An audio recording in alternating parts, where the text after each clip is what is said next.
From what I understand, we should serve Hashem with joy, and it should not be a stressful thing.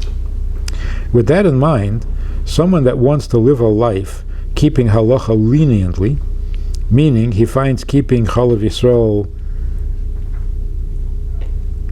movies, etc., to be a stressful thing, and he is not serving Hashem with joy, is it okay for him to live the life he wants, keeping halacha but not strictly?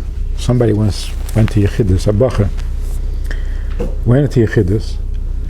He was a very serious bacher. Now he's a very serious old man. He was serious all his life. And he tried very hard, very sincere. He went into Yechidus as a bacher, and he told the Rebbe that his pashut getting sick. Doesn't sleep enough, doesn't eat enough. He's working so hard that he doesn't have koyach. So he asked the Rebbe for a bracha that he should have koyach. The Rebbe surprised him. The Rebbe said, "You're making such a mistake, which is why you're tired, why you're exhausted." The Rebbe said to him, when the Nefesh Elikis needs more room, it pushes out the Nefesh HaBahamis. If the Nefesh Elikis doesn't need more room, why are you pushing out the Nefesh HaBahamis? It's Tzar Balachayim. If human beings, the Rebbe didn't say this, if a human being needs to build himself a house, he can chop down trees, he can chase away the wolves and the snakes, make himself a house. If you're not planning to make a house, what are you chopping down trees? What are you chasing away wolves and snakes? You're not allowed. A chosid doesn't chase away a Nefesh HaBahamis. What have you got against your Nefesh HaBahamis? You don't like animals? If your Nefesh Elikis needs more room, it chases out the Nefesh HaBahamis. In other words, if you're excited, if you're inspired, if you're really enjoying Avedas Hashem, that pushes out your Nefesh HaBahamis. Or in different words, if you're excited about Asay Tov, that pushes out the Sur Mirah.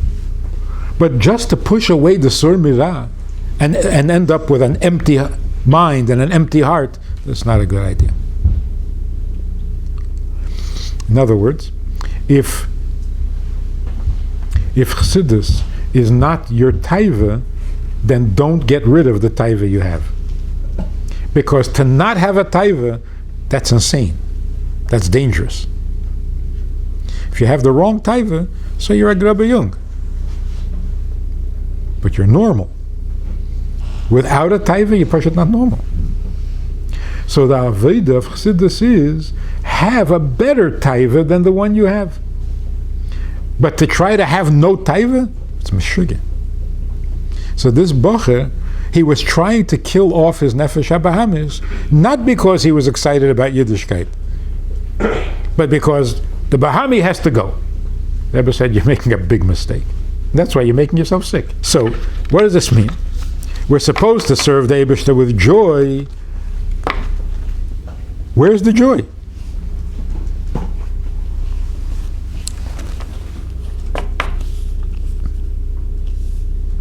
Keeping less, giving in to a few kulas, doesn't make you happier.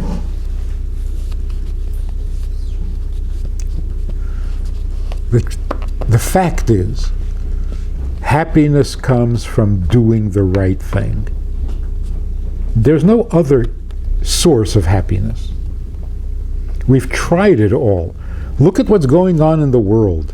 People do whatever they want. Are they happy? No. They're drugged out, they're killing themselves, they're committing suicide. Who's happy? What makes people happy? If you're doing what you're supposed to do, you are the happiest person in the world. And if you think that you're not doing what you're supposed to do, you are the most miserable person in the world. There's no other option. It's not like if you go to an amusement park, you're going to be happy. Come on, it's not true. So finding a kula, drinking chol vacuum, is not going to make you happy. What kind of ridiculous idea is that? The reason you're not happy is because you're keeping chol Yisrael? Come on. That's not it. Find out why you're not happy. Chol vacuum is not going to be the solution. Movies are not going to be the solution. The most depressed people go to movies. It's an escape. So let's just be real. If you want to be happy, the only way to be happy is to have a clean conscience.